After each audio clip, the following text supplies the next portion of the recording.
Police are investigating after a 5-year-old boy was seriously injured by his teacher, and administrators are charged with trying to cover the abuse up. We'll show you where this case stands. Then, grocery chain Food Lion hit by a massive cyber attack. The systems that have been taken offline, and if your information is safe. Here's the front bringing us a big cool down. The timeline for plunging temperatures and a potential frost. A child abuse incident at a school in Durham ends with 3 people facing criminal charges. Thanks for joining us here at 7 o'clock. I'm Ashley Rowe. And I'm Dan Haggerty. So educators and school staff, they're supposed to be there to teach our kids, to protect them. According to the arrest wardens, employees at the Research Triangle Charter Academy did the opposite. They show a teacher seriously injuring a young boy, and other employees covered it up. As WRAL's Monica Casey reports, one of those employees was the principal. Court records show a 5-year-old boy with a disability was seriously injured by his teacher. 2 administrators, including the principal here, are charged with trying to cover it up. Jeremy Whitley is charged with felony child abuse, inflicting serious injury, and aggravated assault on an individual with a disability. His LinkedIn page says he's a teacher at Research Triangle Charter Academy. A spokesperson tells me Whitley is no longer employed there. Court records say he assaulted a 5-year-old boy who has a disability, resulting in, quote, serious physical injury, multiple bruises on his chest, back, both shoulders, right arm, and emotional distress. Warrants say that assault happened on August 21st. 2 other women, Melanie Stack and Nicole Scotto, also face charges. Their indictments say days after the alleged assault, both made false representations to Durham police. Both women are accused of knowing the child was a victim of abuse and not reporting it. Stack is listed as the executive principal of the Research Triangle Charter Academy on the school's website, and Scotto is listed as the Dean of Special Education. A spokesperson tells me Stack has resigned and Scotto has been placed on administrative leave. In Durham, Monica Casey, WRAL News. A spokesperson for the school tells WRAL they were shocked by the allegations and that they are cooperating with the investigation. Breaking news now from the WRAL Live Center. I want to take you to Cary, where we are watching live pictures of a crash investigation. This is on the ramp from 40 westbound onto Carytown Boulevard, and the ramp itself is closed right now. Back there in the wood line, we can see there is a car there. We know that this reportedly is a crash with injuries. We see at least 1 ambulance on the scene. WRAL's Julian Grace is on the way to that right now. Look for updates through the evening on the WRAL News app and tonight at 10 on WRAL News on Fox 50. All right, thank you for that update, Brian. More colder weather ahead this week. Lows dipping into the 30s tomorrow. Kat, a big piece of that drop in humidity is on the way as well. Finally getting some colder temperatures, though. It's finally going to feel like November outside, and we would expect by now to have already seen our first freeze of the year.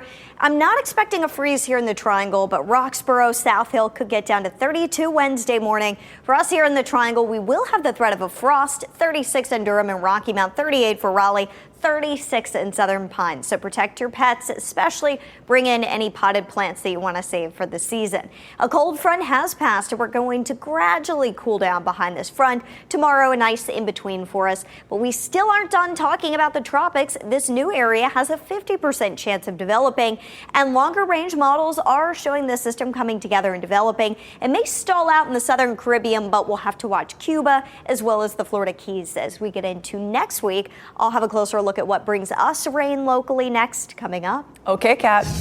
An election that is too close to call, a fiery crash on the Beltline, and a cyber attack on Food Lion. Here are 5 things that you should know right now. Raleigh police are looking for the person who shot a man multiple times in the middle of the day. This was the scene today on June Lane near North Fisher Street.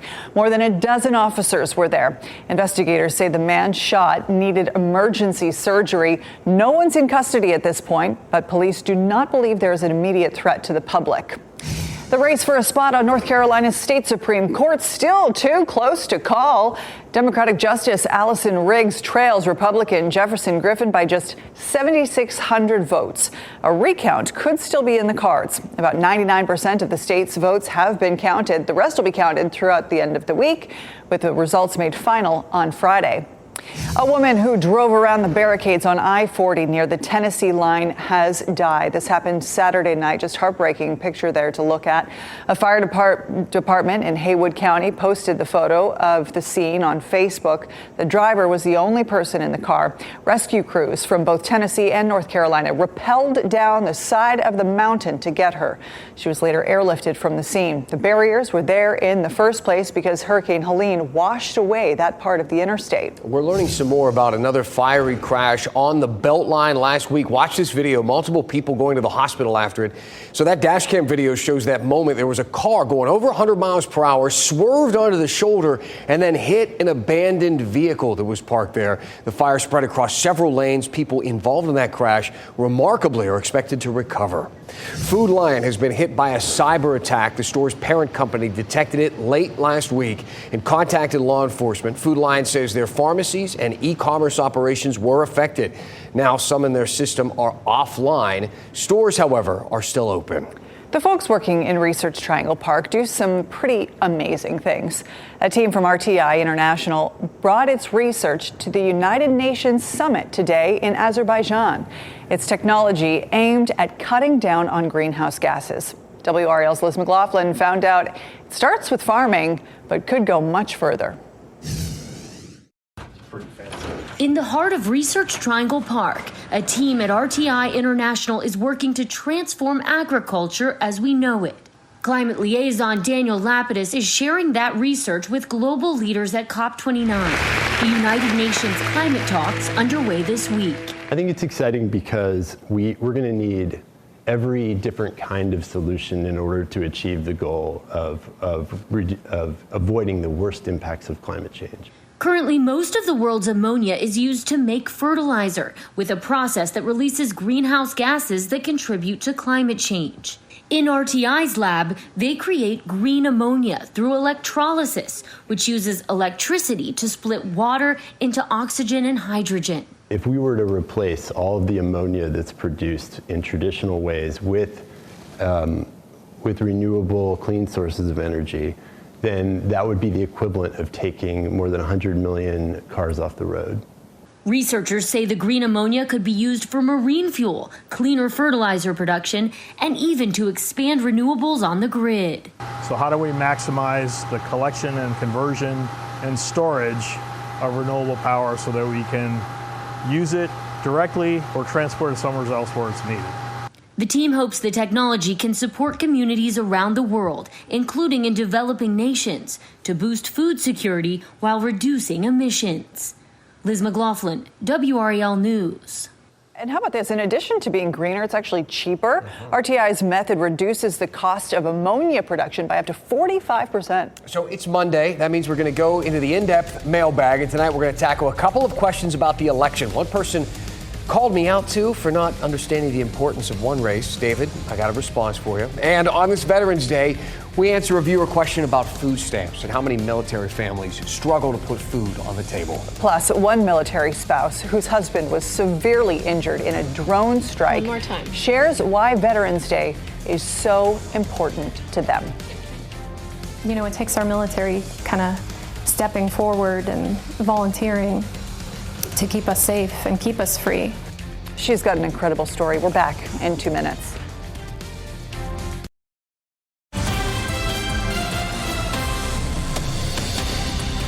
Well, it's Monday. Good to have you with us. It means it's time to pull some emails out of the in-depth mailbag. Got lots of messages about a range of topics. I want to start with the 2024 election, though. So Helen had a great question. She said, what happens to the money individual candidates receive for the campaigns? Love this one, Helen. Glad you're paying attention to it. The money can go to several places. Candidates can refund the donors. They rarely seem to do that one. They can send the money to charity, pass the money to the national party, PAC, or super PAC, or they can hang on to it, keep that cash for a future campaign. But leftover campaign money cannot be used for personal use. I also got an email about an election that didn't really have many of the campaign ads on TV. Heck, you might not even have ever heard of the position. David wrote and said, Dan, I heard you make the statement to the effect of the Wake County Soil and Water Conservation District, whatever that is.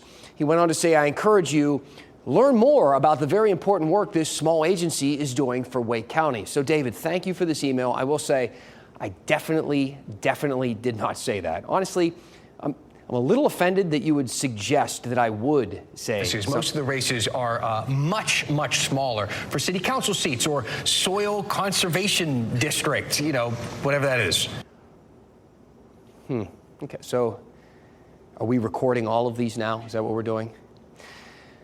You can blame me, or you can't, right? Is it really that hard to believe that I wouldn't know what that is? I mean, what is the Soil and Water Conservation District? Turns out it's not so hard to understand. In fact, they hold a poster contest every single year. Students from the area do a project about soil and water conservation. Atri Mandal won last year, 5th grader from Poe Magnet Elementary. If he understands this stuff, we can give it a shot, don't you think? Are we smarter than a 5th grader? Maybe. The viewer who emailed me, David, works on the Wake County Planning Board. We talked about this a little earlier today, and here is how he put it. We all have to and probably enjoy eating. So our food supply is probably the primary focus of what we do. And we also certainly should desire to have clean drinking water, clean air, and healthy soils that go so hand in hand to producing, a healthy food supply. Food, water, air, those are important. Soil and Water Conservation Boards started popping up in the 1930s during the Dust Bowl. Let's go to 8th grade history now. The Dust Bowl was a period of terrible dust storms that did severe damage to the farms in the central United States. People wanted more say at that time on how their government managed waterways and farmland. So a few federal laws passed allowing for local boards to address this. The very first Soil and Water Conservation Board began here in North Carolina in Anson County, which right near Charlotte. Today, there are boards all over the country. Ours has 3 elected members and 2 appointed ones. The board has a program that helps protect farms and keep waterways clean, and they help those property owners to pay for all of that. Now, you might think, why does this matter for Wake County? Isn't it mostly city and suburbs? Not at all. There are actually 691 farms, 77,000 acres of farmland in just Wake County. To put that into perspective, the town of Cary is about 39,000 acres. That means there are nearly 2 Cary's worth of just farmland here in Wake County. That's a lot of land, but there used to be much more. In the last 9 years, just 9 years, Wake County has lost nearly 23,000 acres of farmland to development. If this continues at that rate, the county will have 0 acres in the next 30 to 40 years. And it's not just Wake County. The American Farmland Trust ranked North Carolina number 2 for farmland lost. It's kind of interesting. The state that's number 2 for business is also number 2 for farmland lost. Growing business in the housing market requires development. I asked David how the soil and water conservation factors into all of that. Being the eternal optimist, I truly do believe that there is a solution, but it takes a lot of creativity and a lot of hard work and a lot of collaborative thinking in that regard, and having all of these different people at the seat at the table to find that delicate balance and solution. So I guess we should know what this board does, don't we, and who this is. This is Reese Walmsley. No, he doesn't work for the Geek Squad. Okay, that's what that picture kind of looks like, doesn't it? He is now the Wake Soil and Water Conservation District Supervisor. Thank you to Reese for this very important work. Let's move on to an email that we had saved in our inbox for some time. Charity asked, could you do a segment on the number of active military who receive food stamps? This is truly shameful that the men and women who serve our country don't make enough money to support their families. So what better day to get into this than to talk about it and get some answers than Veterans Day?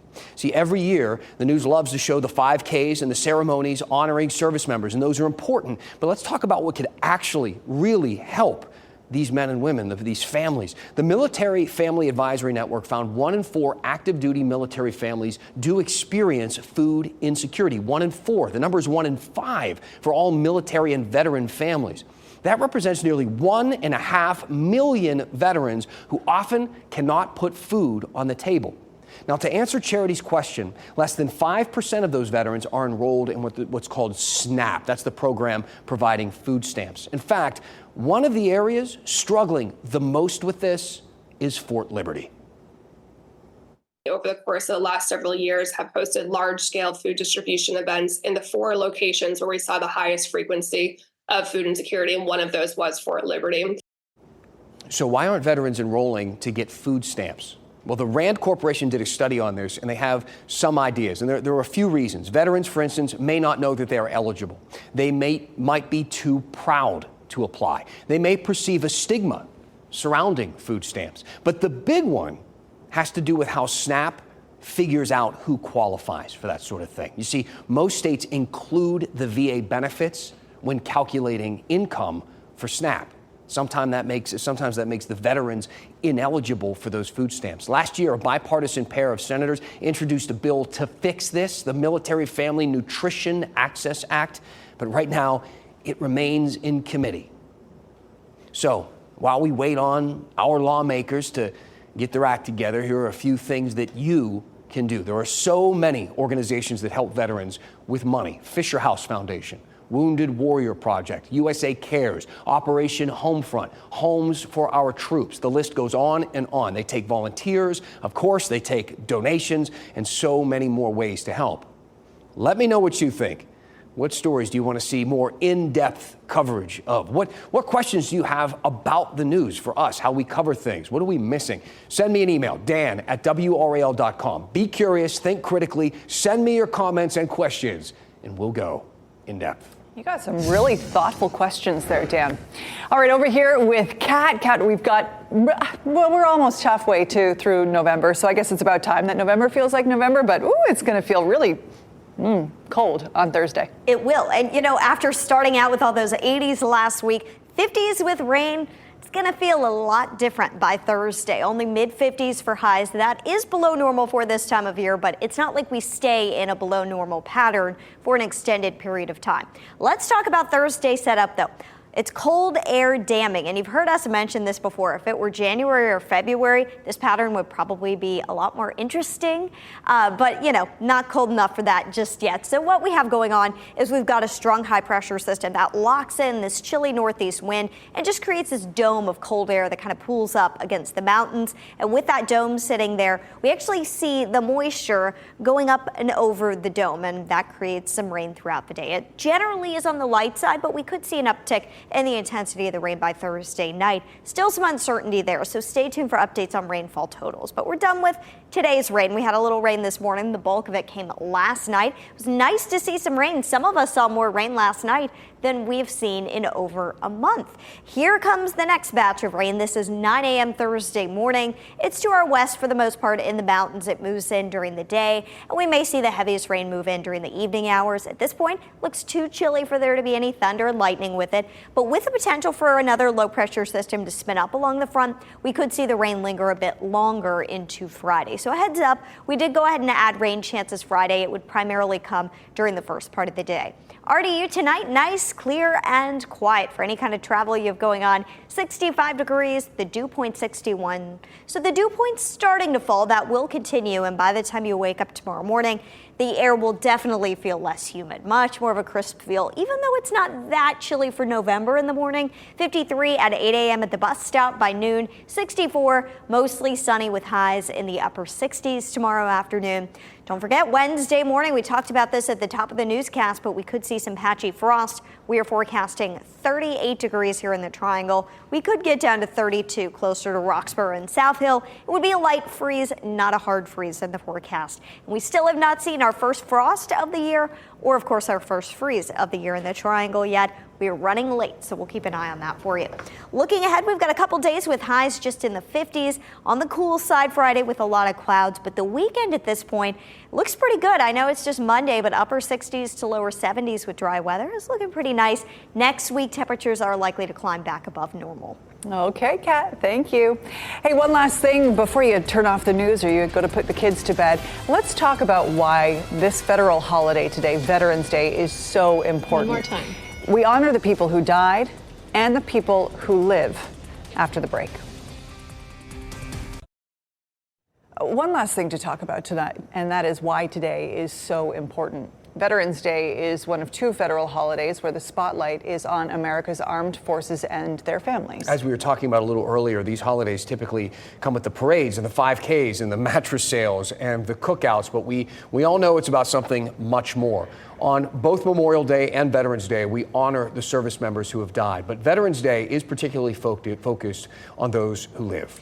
Garrett Illerbrun, an 82nd Airborne pilot, is one of them. Last year, he was hit in a drone strike on Christmas Day. He just barely survived. Shrapnel hit him in the head. It was an inch away from killing him.